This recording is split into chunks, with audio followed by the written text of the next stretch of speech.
So Robert Downey Jr. is cast as Doctor Doom. Why? Seriously, like, out of everybody in the entire world, out of every actor there is, we had to recast Robert Downey Jr. as Doctor Doom. There's not one other person in the entire world. No one else. This doesn't feel right. I don't like it, to be honest. And of course, it's nothing against Robert Downey Jr. It's not like I don't think he's going to kill the role. But, like, do we not want to see somebody else play Doctor Doom? And also, I can give two shits that there's a storyline with Iron Man becoming Doctor Doom. That is not a good justification for making RDJ Doctor Doom. You can't just say that because it happened in the comics that it's going to be good in the movies. Scarlet Witch and Quicksilver had an incest relationship in some comic, I think in the Ultimate Universe. Should we adapt that too into the MCU? I mean, it happened in the comics. All that money that's being used to pay RDJ can be used towards so many other things. How about we fix the CGI? I don't think there's one person like in real life that I talk to that's actually like extremely excited for him to play Doctor Doom. But again, it's not that we don't think that he can't act the role. It's just like, why not do somebody else? Of course, I am curious to see how he portrays him, but come on. I think it would have been better to get somebody more like underground, not as well known, like a small actor. Not that I know a lot of actors, but like to see somebody who hasn't really done anything big play Doctor Doom, I feel like that would be a really nice opportunity for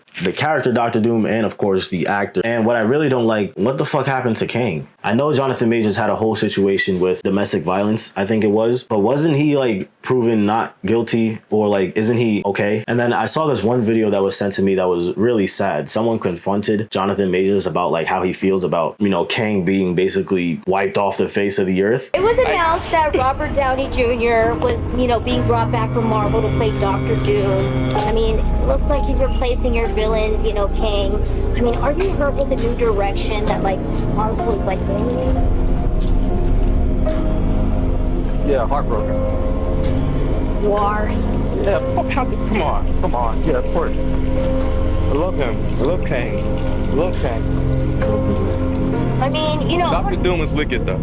Yeah, it is good. It's gonna be good. I mean, both Robert Downey Jr. and Ezra Miller have had like a history of trouble with like, you know, the law and getting arrested for felonies. I mean, you only had a misdemeanor. Do you feel like it's unfair that like you're not being given the same opportunities as them? Damn.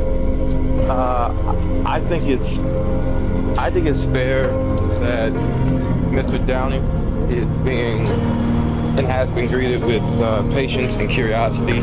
And it kind of put it into perspective for me because like RDJ has a very bad past. Ezra Miller more recently was attacking people in Hawaii, but he still played The Flash. That movie still came out. Well, all the controversy with him, that movie still came out. And he was like crazy. Jonathan Majors can't play Kang. Is it because it's Disney? Is it because it's recent? Is it because he's black? I don't know. But like, it's just a little weird to see. And then even if you don't want him to play Kang, you can't recast? Like what happened to recasting people? Like we used to recast people all the time. Remember Dumbledore in Harry Potter? The first two movies wasn't the same Dumbledore. We recast the whole X-Men team with Fox. We recast the Fantastic Four. We recast Hulk, War Machine. I just don't think we should end the Kang storyline. I think it was going in a good place. In Loki season 1, he was amazing. I never watched Loki season 2. I think the character of Kang is really cool. It's more interesting to have somebody who's like a mastermind as a villain, someone who plays chess, rather than like Thanos, who was more brute force. Not that Thanos wasn't smart, but you know, he was more like in the battle. I think having someone like Kang was a nice change of pace from the Infinity Saga. And then not only that, you just released a movie where you told us that we're done with the multiverse, and then you announce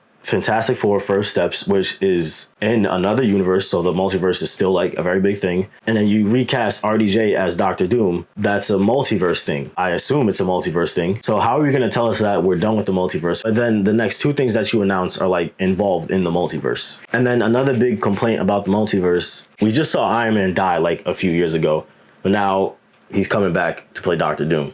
Like what? If anybody dies, you're just going to keep bringing them back. And then the same with Wolverine. I mean, I feel like Wolverine was an exception because we never really saw him on screen with Deadpool, and we never saw him in that costume. I agree with bringing Hugh Jackman back, and it wasn't, you know, the Logan that died.